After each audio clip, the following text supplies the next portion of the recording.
But another important thing as well that we need to look at and be honest with is our boundaries. If you have people or society, a parent, a boyfriend, in the boundary where it should just be yourself, you're never gonna get to know yourself. You're never gonna love yourself because you have somebody else there.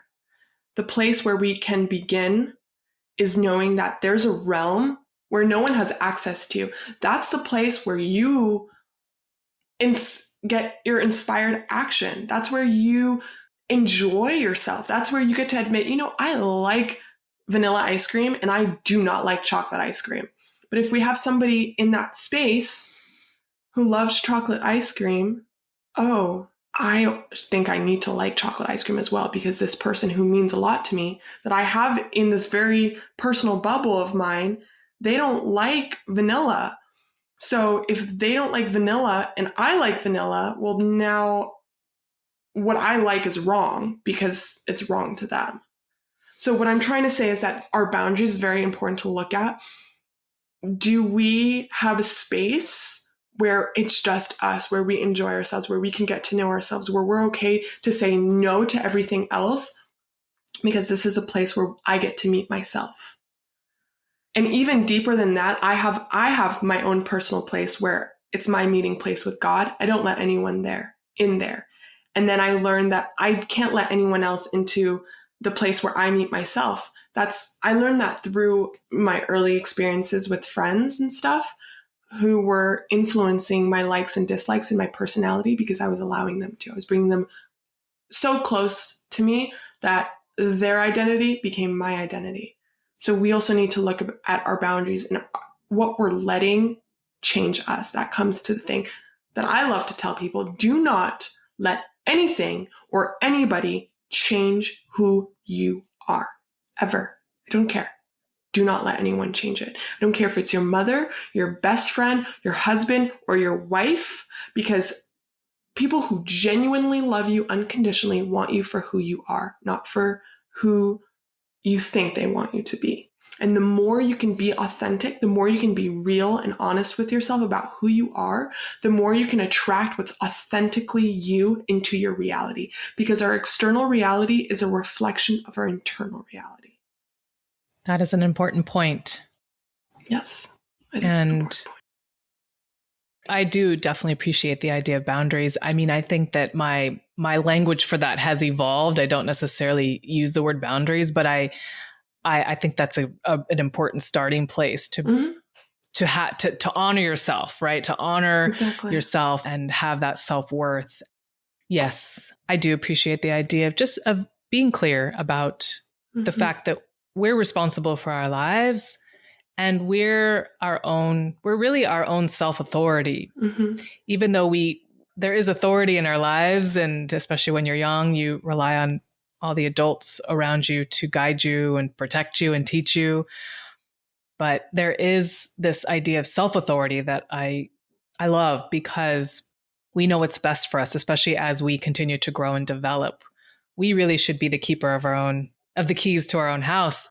And we should just be able to decide. I love that analogy. When share your keys wisely.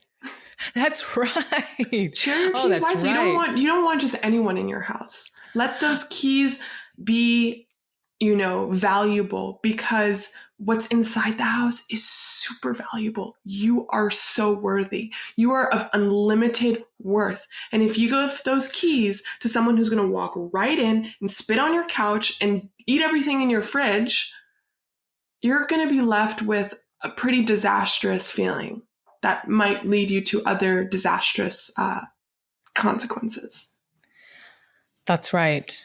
Yes. And it's a continuum, or in other words, that's why I like to use the word evolution, because there are stages. For someone, maybe they're just at the stage where they are only able to and capable right now of finding that one thing that they can genuinely say they love about themselves, right? And for others, maybe they've got practice at that.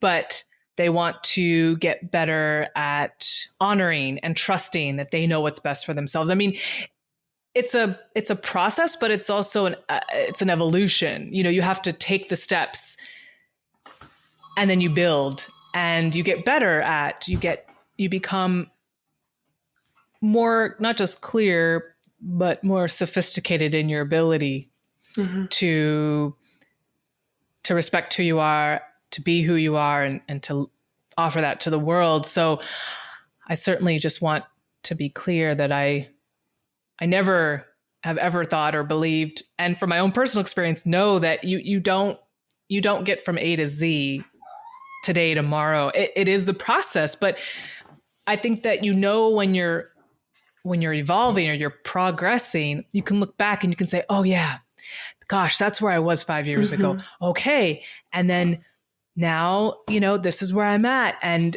I can tell that now I'm in a place where I'm actually even taking it to the next level. It's going to look different.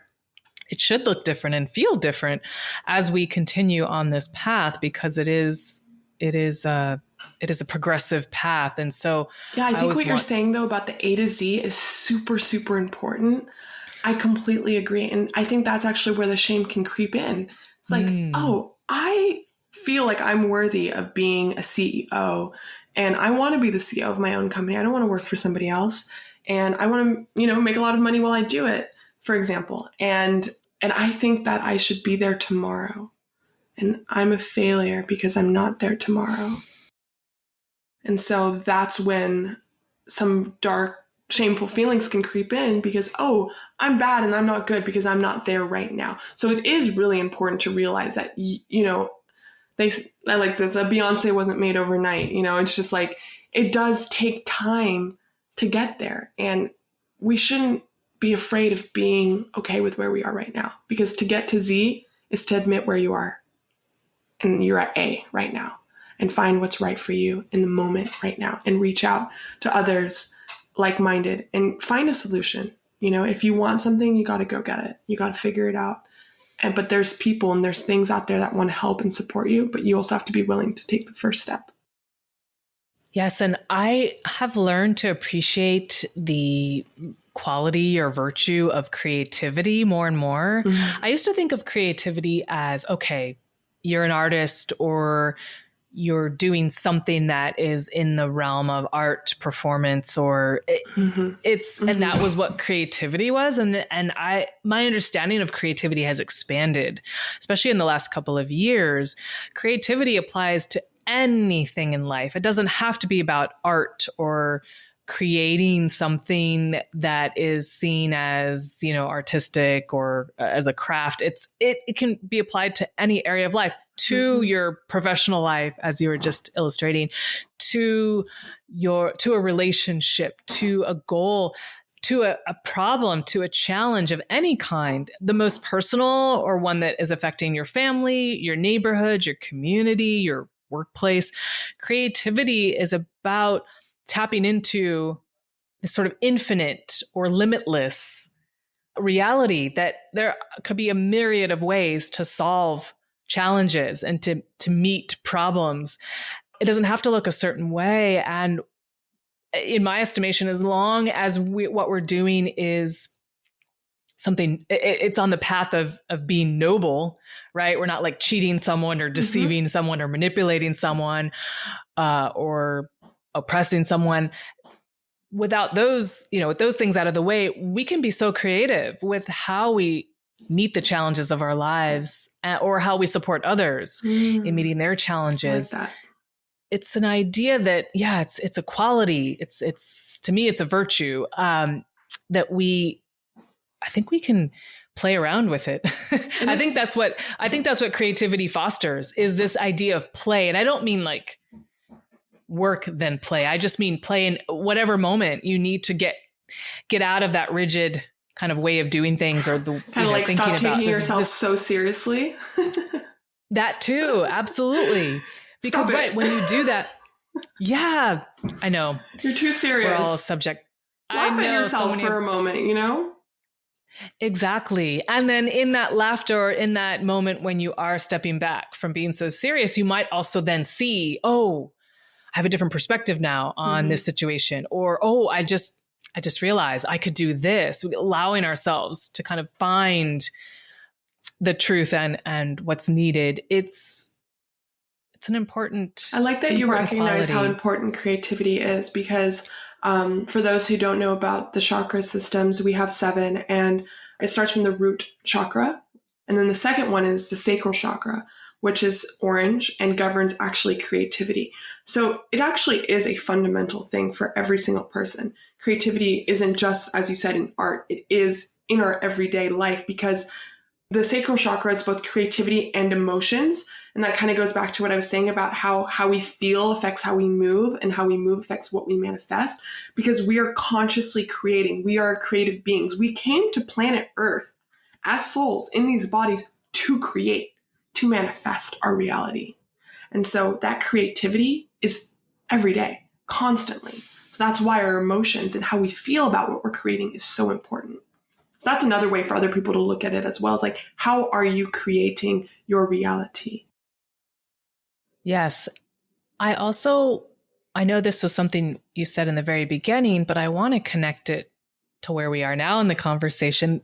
You shared about your feeling as a child, feeling shamed and feeling that you weren't worthy because of your understanding or your belief that everyone around you was perfect and you weren't.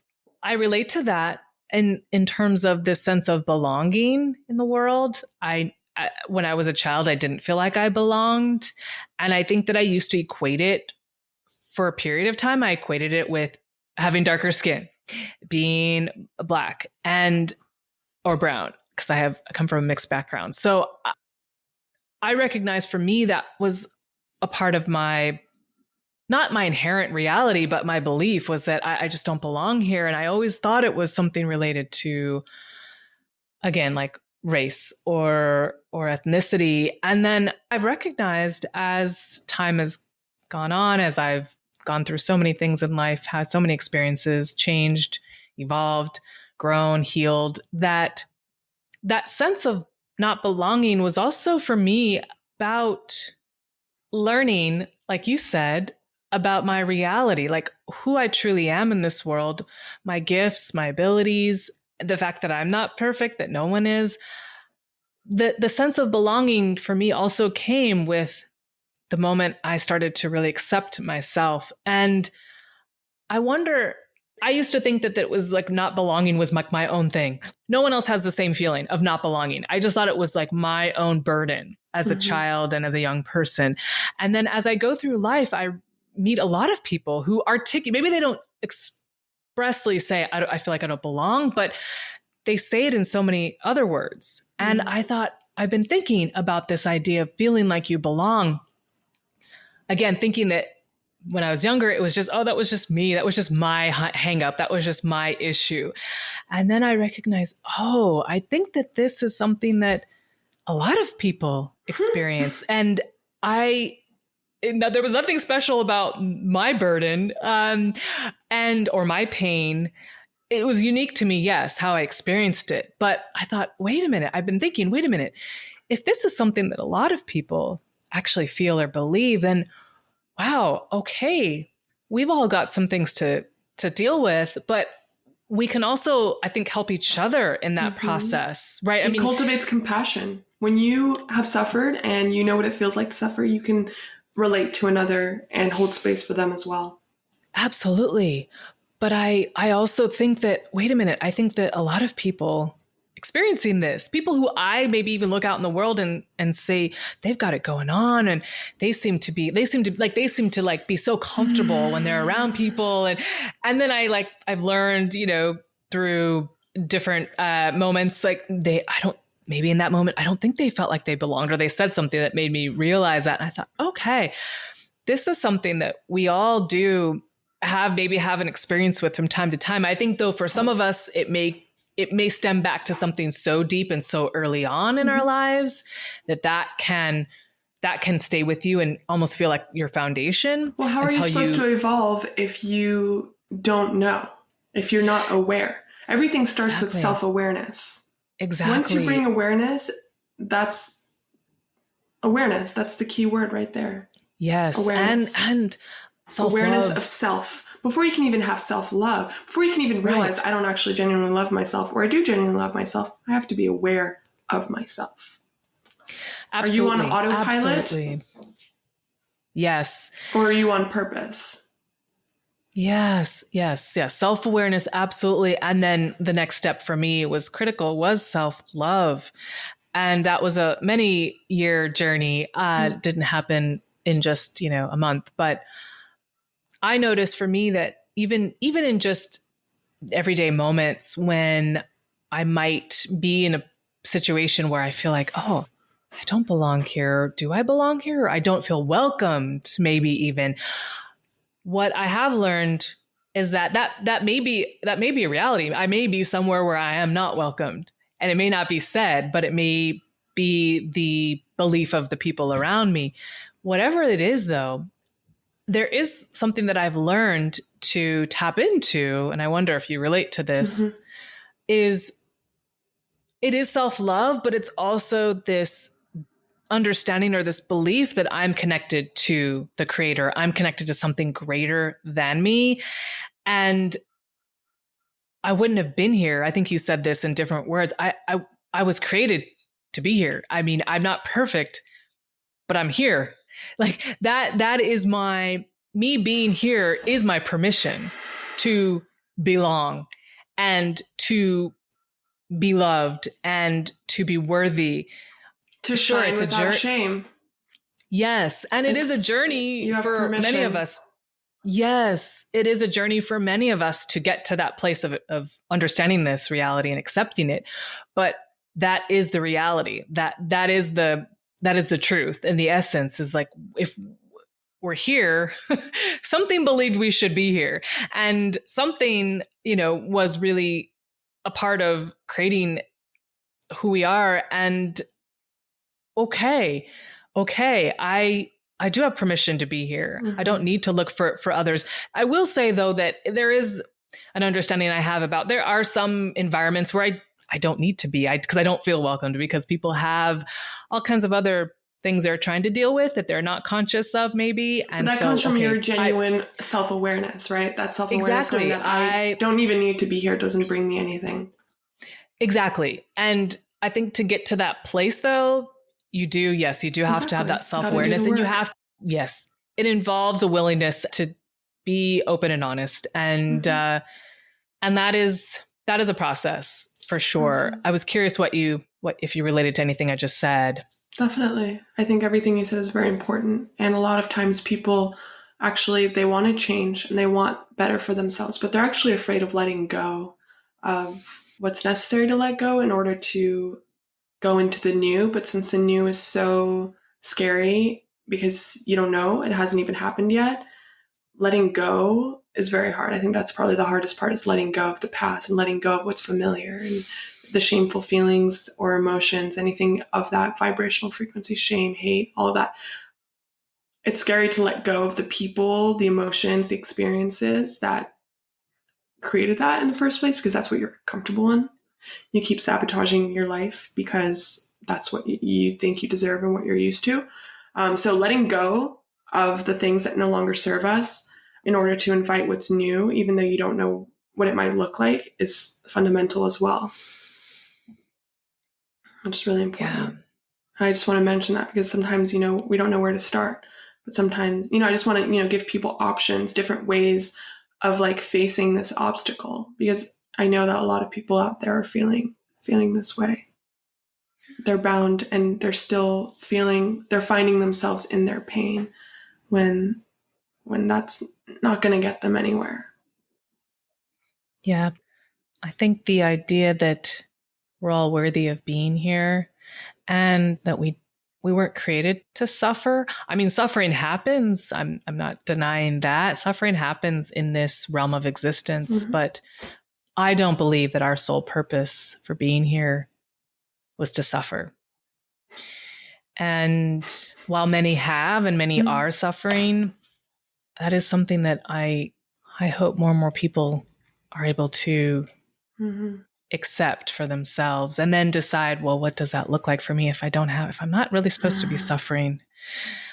what are the steps? And I know we've talked about a lot of steps. We've shared a lot of our own personal steps, and it is powerful for sure.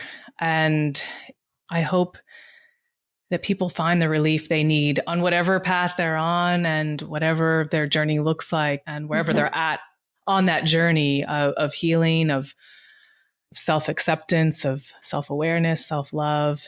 It is something that we are all walking this path of being a human here on this planet. And again, hopefully trying not to just survive, but hopefully thriving. That's what I wish for everybody. And I think you've, in your words, but also in the energy and the spirit of your words, Maya, you've shared so gracefully and so clearly and confidently about your journey with your challenges, with your trials and tribulations and tests, but also with those moments that have like recreated you, and have transformed you. And so it is quite an honor to know you and to be walking along with you, Yes, on our own absolutely. respective paths. And I'm grateful that we could have this conversation. Was there anything else that you wanted to say or share that you thought would be useful, or any other final thoughts you want to leave people with? I think my final thoughts are just, there was a lot of information shared, a lot of different perspectives, a lot of levels of understanding. And so, to take a deep breath, anyone who's watching, and just kind of come back and remember that you don't have to try. You don't have to be or do anything in particular. You just need to be patient and compassionate and be open to receiving without judgment. And I oftentimes enjoy reading wise words from other teachers. Doesn't have to be, the greatest spiritual teacher. One of my favorite teachers is Maya Angelou. I'm named after her. I absolutely love her work. I love her message. And so for anyone, who needs some help, just looking to people who are inspiring can be really helpful when it comes to persevering through turbulations. So that's kind of what I want to leave everybody with, and just to be patient. Everyone's going through a really tough time right now. We have high highs and really low lows, but we're going to make it out together.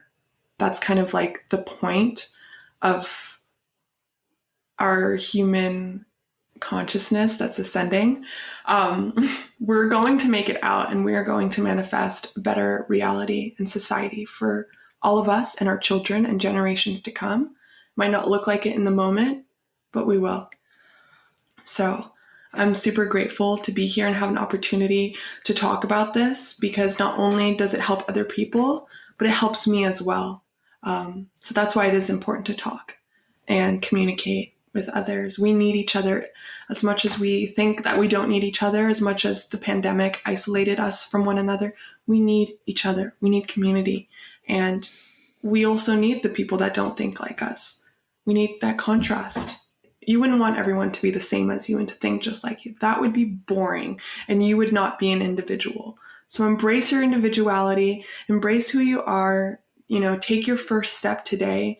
Oftentimes, I think that a lot of people regret later on in life that they didn't take more risks. So, and it's never too late. It's never too late. And I'll say that again. It's never too late to take a first step, a bold step in the direction that feels right for you, no matter what has happened in the past. You are not bound to the past. You're not bound to the decisions you made in the past.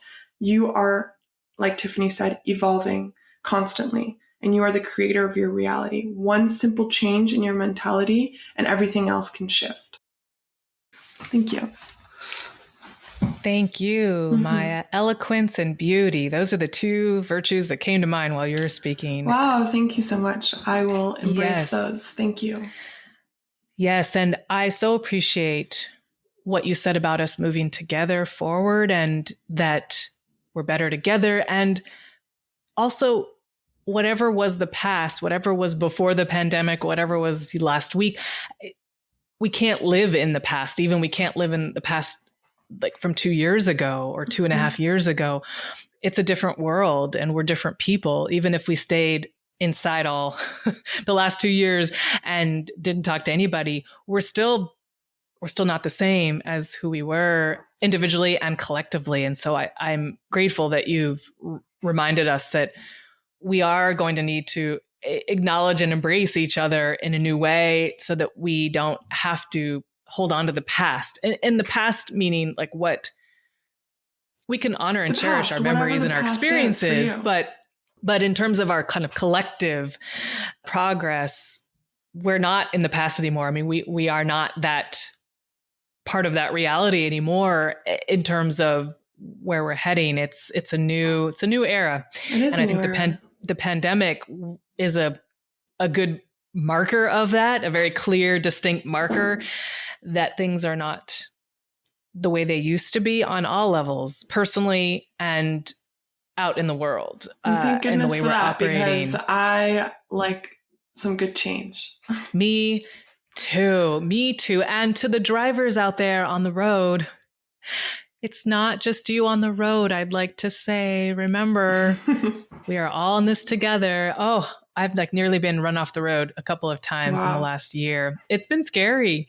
I think that people forgot. Oh yeah, we were in a pandemic, and I guess technically we still are. I don't know if it's officially ended, but we're on the road again, and we are with other people. It's not like it was when we were in our houses by ourselves or just our families. So just a loving reminder about driving and thinking about not just yourself. And when you don't just think about yourself driving, it also helps you stay safe and others. So I'm being a little cheeky, but I'm also, no, I know exactly what you mean. I've had some scary experiences recently, and I just was like flabbergasted by what seemed to be a lack of awareness and just a total focus on like, nope, just focusing on myself. So I'm not mad. I don't hold it against anybody, but just a loving reminder. So again, thank you, Maya. And I always end the podcast by asking my guest, and I'll ask you now, which television show, new or old, do you recommend and why? Oh. And it doesn't have to be anything. It could just be doesn't have to be your favorite. It can just be what you're into or what you have been into or something from the past even. Probably Breaking Bad. Oh. What about that? I haven't actually watched it except for one episode. Just great writing, great acting. Oh yeah. Just a good story, like something totally unrealistic, but could totally be so realistic, and it takes you out of your reality, and it's a fun journey to go on if you can handle a little bit of gore, just a little bit, and a little bit of violence. But it's just like, I'm a sucker for anything with a great script and great actors. I don't really care what it is, but if it's good, it's good. Yeah. I echo that. How about you? Well, I couldn't help but think right now of the shows. I grew up in the 80s, so there were so many interesting shows about family. Of course, The Cosby Show, which I hope to show my children. But also, yeah, I guess I'll just speak to that era. I think there was something about the 80s TV shows. For me, I grew up in the States, and there were some that were, fluffy and superficial, but there were some that were deep. And I think Different Strokes is the one that comes to mind. Also, Different Strokes. I can't even tell you the premise anymore. It's something about a white man who adopts with his white daughter, and he adopts like two black sons. And again, this is like early mid 80s. We were in a different place of consciousness then about our collective reality in America, but there was something really authentic, or there were a couple of conversations I recall on that show that were really authentic, that were about race. I can't recall the dialogue, but I'm gonna have to go back and actually find that show and rewatch it and see if it resonates powerfully for me, because there were dynamics of that show that, if like, in the way I set it up as the the characters, one might think, ugh, like might cringe, like, oh, that can't be good. And that was the 80s. Oh, we were in such a different place. But I don't know. There was something real that came through that show. And that's also how I feel about the 80s in general. Mm-hmm. I feel like humanity, and I want to explore this more, maybe another kind of podcast or something else I'll explore, or a film project. But there was something about the 80s. And not just in the States, I mean, around the world, even though I grew up in the States, of course, I only have that perspective. But there was something about where we were at collectively at one point in the 80s. We were starting to think globally. And there was this potential, it felt like, for world peace. It felt like, this is me recalling as a child, but felt like we were really maybe about to step into the realm of world peace, possibly. And then I don't know what happened, but we did a big old U-turn. We were like, nope, we're not ready for that. And I know that there's recently been a lot of, there's been some movies and TV shows and series about the 80s. And it'd actually be interesting to go back and look at the 80s, what was going on culturally, where were we in terms of potentially or heading toward world peace, and then what made us flip it around. That's a whole nother Well, still today, we don't know when we're going to head into that world peace. That's kind of like unknown. It's a collective thing. We think we're close, but then it might be another 150 years. Really, I would rather just live my life, my short life, in unison with the ideas of world peace. I'm with you. I'm so with you, Maya. But I do think that there have been moments in humanity collectively where we might have been more conscious collectively, and then we lost that consciousness. I just find that interesting. Oh yeah, it's very interesting. That's like a conversation. You know what I mean? Other thing we can dive into. Yes. So, but I'm with you. I want to head towards world peace. So just walk that walk. I'll walk it with you. Thank you again for being here. Thank you so much, Tiffany, for having me. Really grateful to be here.